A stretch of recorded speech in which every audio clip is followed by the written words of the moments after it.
Alhamdulillah Rabbil Alameen, wa salatu wa salam ala khatim al-anbiya, ashraf al-mursaleen. Alhamdulillah, since we came to the big island, Hawaii, we've met a lot of good brothers, mashallah. This is a masjid I didn't even know about before, but alhamdulillah, Allah subhanahu wa ta'ala introduced us to Masjid Baqi, and this is, alhamdulillah, was established in 2015 or 2016. And mashallah, the brothers are they're establishing the masjid, they're establishing a place to wash the bodies for janazah, they set up a Muslim graveyard, a place to make dhabha. So alhamdulillah, we ask Allah subhanahu wa ta'ala to bless them. One of the very interesting brothers we met here is Brother Brandon, and alhamdulillah, he found Islam in Hawaii. We're going to let him tell his story, inshallah. It'll be more interesting than me speaking, so fadl. Jazakumullah khairan. Hayyakumullah. Alhamdulillah. Where do I begin? So, I moved to Big Island about 5 years ago, and shortly after coming here and realizing that the potential of getting lost in the sauce, so to speak, is very easy here. And so I followed my passion of farming and agriculture to end up here, and wanted to see what it was like to be living in a land full of coconuts and alhamdulillah, the bounties of Allah subhanahu wa ta'ala. So it was, and I didn't know this beforehand, it was all hidayat, it was just a curiosity for the natural instinct, the fitrah, so to speak, of human, to go towards the sustenance, the rizq, to go to the mangoes and the coconuts and to eat completely healthy, coming from the opposite in standard Western American diet and household.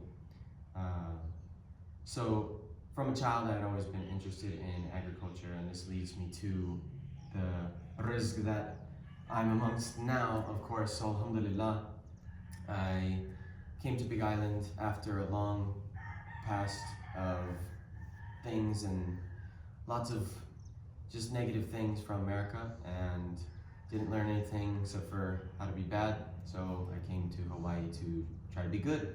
And alhamdulillah, I met Uncle Ruknuddin, and within 1.5 years of living on the island, I took my shahada, and alhamdulillah, it was definitely a life-changing experience because of the amount of discipline that I knew that I needed to have in order to have true reverence, to build iman, because you can't be fake, I don't know the feel of that. So in order to be real, you have to really cherish the bounties of Allah subhanahu wa ta'ala, really cherish your ummah, really cherish Muhammad sallallahu alayhi wa sallam and the glorious Quran al-Karim. So alhamdulillah, I was eating healthy. After I took shahada, I started eating healthy for ever since now, so until this day and beforehand. So everything is starting to click more and more and more and more and more. Of course, Allah subhanahu wa ta'ala has His ways in which He blesses us in unperceived and perceivable resources. And one of the biggest ones was to be able to follow my ancestors' path, Sirat al-Mustaqim, inshallah. So, inshallah ta'ala, my ancestors who were Muslim, I can connect to them in this life by honoring not only myself and my body, but the entire ummah in another person, another Muslim, another revert, another one, all the time. Alhamdulillah, this is the growth, this is the progressive pattern, and things don't get worse, things get better, obviously with sabr, jamil. So through this, and also I've been traveling recently. I just came back from Turkey, Egypt, Lebanon, and Pakistan, and in all of these countries I was basically living out of a backpack, traveling around by foot, sleeping, camping in the mountains, and hiking and harvesting seeds and fruits. Alhamdulillah. The best it can get, to basically, in my own version of Islamic Jamaat, kind of in this way of moving, going, eating, having, praying 5 times a day. Alhamdulillah, hearing the azan is the most amazing thing in these countries where Islam is. You actually have the reminder to make salat 5 times a day, and it never misses. So alhamdulillah, you are always being reminded to do the next best thing. do the next best thing. Whatever opportunity comes in your life, do the next best thing.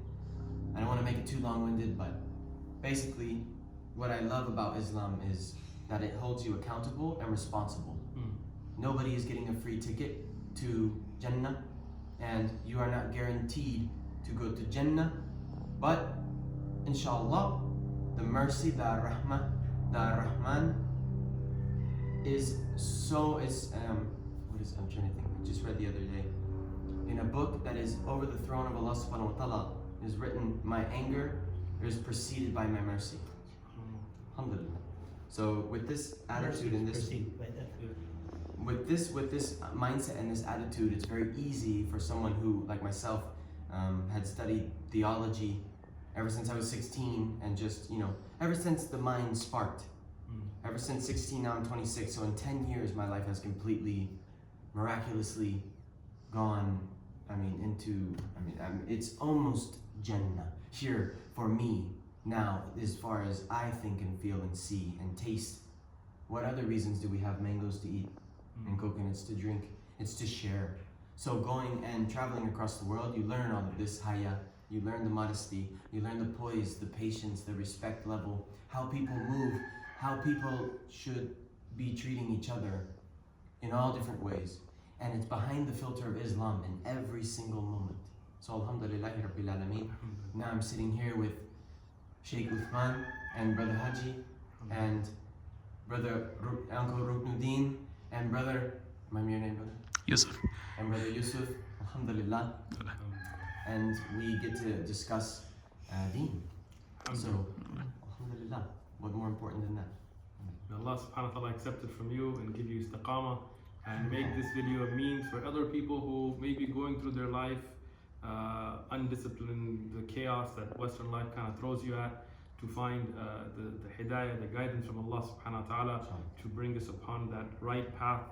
And what a beautiful statement. There's no free tickets. Everybody wants a free ride, but everybody knows anything worth attaining requires effort. So may Allah subhanahu wa ta'ala make us from those who struggle and strive to be on the right path. Wa jazakumullahu khairan.